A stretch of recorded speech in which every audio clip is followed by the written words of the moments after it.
with everything being so accessible online, it seems like there's a saturation because then you just see so many flyers all at once. Saturation of everything.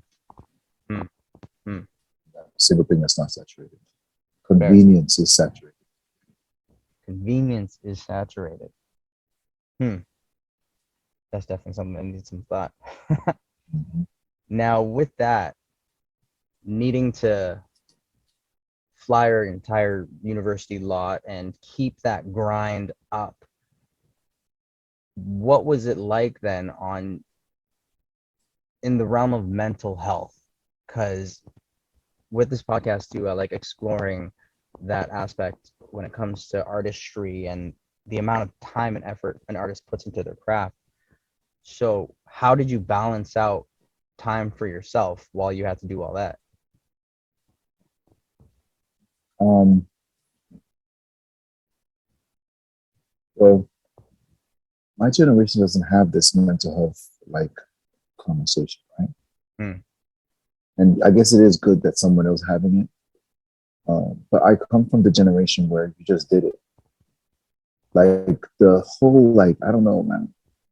I hear this question and I'm just, it's such a weird question because my dad wasn't afforded that question. My grandfather wasn't afforded that question. All the men I knew, they weren't afforded that question. They just got up and did it.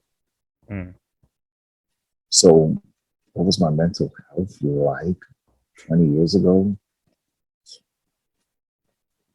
Just got up and did it. You know, you stepped up as a man and you got it done.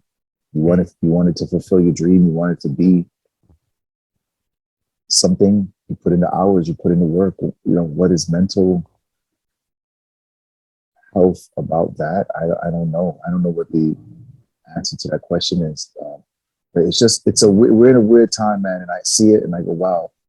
Um, you know, this generation is allowed to analyze the mental state and give reasons to why they've failed or succeeded, and attach it to mental something.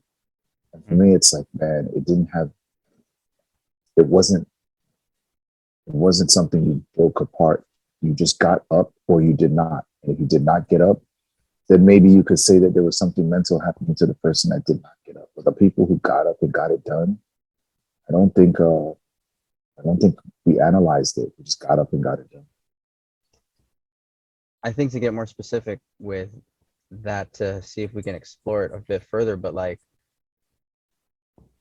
it seems like you were able to keep a good head on your shoulders, where I know a lot of people who have went down that path of the nightclub life, the promoting life and all that, and they get involved with drugs and they get involved with the wrong crowd when it comes to looking for money to fund parties. Mm-hmm. How were you able then to sift through who you should work with and who meshed well with what vision you had? That's a good question. Drugs wasn't a part of my world, so that's Hmm. just it didn't exist. Um, but promoters dealing with drug dealers, dealing with really uh, unprofessional or really just bad people. Yeah, tons of that. You just make the mistakes, man. And Yeah. thankfully, I'm here. Thankfully, I'm here, man. I've done every single thing. Uh, I've sat with next to the worst of the worst. Um, been through it all, man.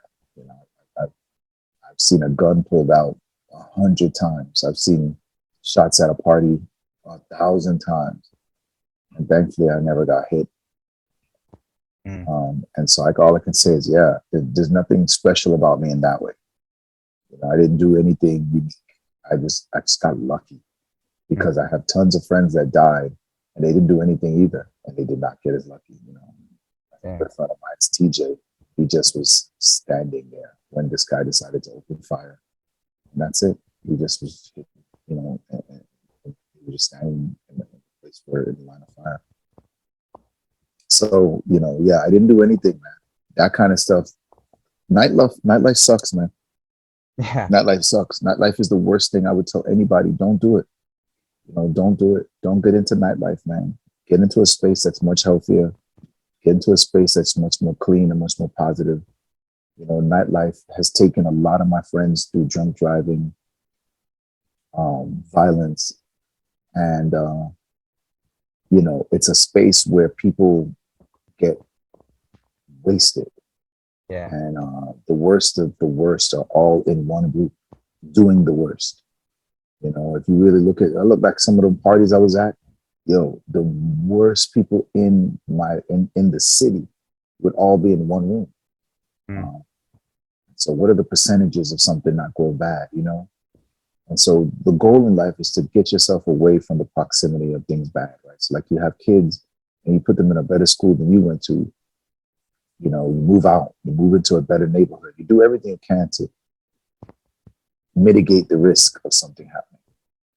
So if you are a smart person, staying away from nightlife will be the best way to mitigate the risk of something bad happening.